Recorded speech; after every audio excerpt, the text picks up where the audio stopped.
आज का किस्सा उस एक्टर का जो एक शर्त की वजह से ही एक झटके में देश का सबसे मशहूर व्यक्ति बन गया। फिर फिल्मों में हीरो बना और उसके बाद विज्ञापनों की झड़ी लग गई और फिर हुआ उसके साथ कुछ ऐसा कि एक हादसा और वो हीरो से जीरो बन गया।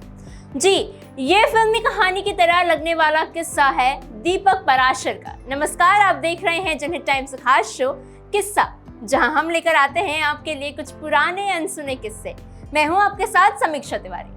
दरअसल बात है 1976 की। एक्टर दीपक पराशर दिल्ली यूनिवर्सिटी के सेंट स्टीफेंस कॉलेज में पढ़ते थे। पिता सेना में थे और उनका प्लान भी बिल्कुल वही था। दीपक दिखने में तो काफी हैंडसम थे, हाइट भी 6 फीट थी और लुक्स भी जबरदस्त थी। एक दिन कॉलेज में कुछ दोस्तों के बीच मिस्टर दिल्ली कंपटीशन की चर्चा हो रही थी और दीपक ने इस कंपटीशन को खारिज कर दिया। तो इस बर्ताव के बाद उनके दोस्त ने उनसे कहा कि अगर ये तुम्हें इतना ही आसान लग रहा है तो मिस्टर दिल्ली बन के दिखा दो। बस फिर क्या था, लग गई शर्त। दीपक ने मिस्टर दिल्ली का फॉर्म भरा और कुछ दोस्तों के साथ मिलकर कपड़े भी अरेंज कर लिए। दीपक रैंप वॉक से लेकर सवाल जवाब तक सारे राउंड्स पास करते गए और तकदीर इतनी अच्छी रही कि मिस्टर दिल्ली का ताज उनके सर पर आ गया। उनके साथ उसी साल पूनम ढिल्लों मिस दिल्ली बनी। मिस्टर दिल्ली का खिताब हासिल करने के बाद दीपक को ये बताया गया कि उन्हें अगली ही सुबह मुंबई के लिए निकलना है। मुंबई पहुंचने पर उन्हें पता चला कि अब उन्हें मिस्टर इंडिया कॉन्टेस्ट की तैयारी करनी है। वहां भी दीपक की रोशनी कम नहीं हुई, जलवा जारी रहा। 1976 में वो पहले मिस्टर इंडिया चुने गए। जीनत अमान और देवानंद साहब ने उन्हें इस ताज से नवाजा। मिस्टर इंडिया बनने के बाद उन्हें कई मॉडलिंग के ऑफर्स आए।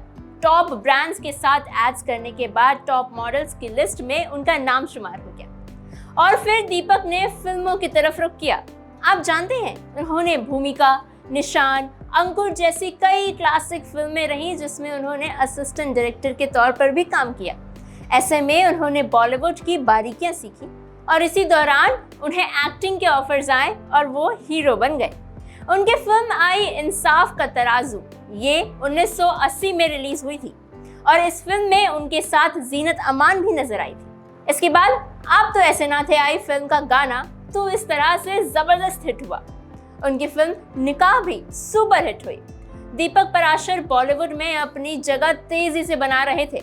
1985 में इसी बीच उन्हें दुबई जाना हुआ। वहां एक बोट एक्सीडेंट हुआ जिसमें वो बुरी तरह से घायल हो गए और उनके साथ के 2 लोग मारे गए।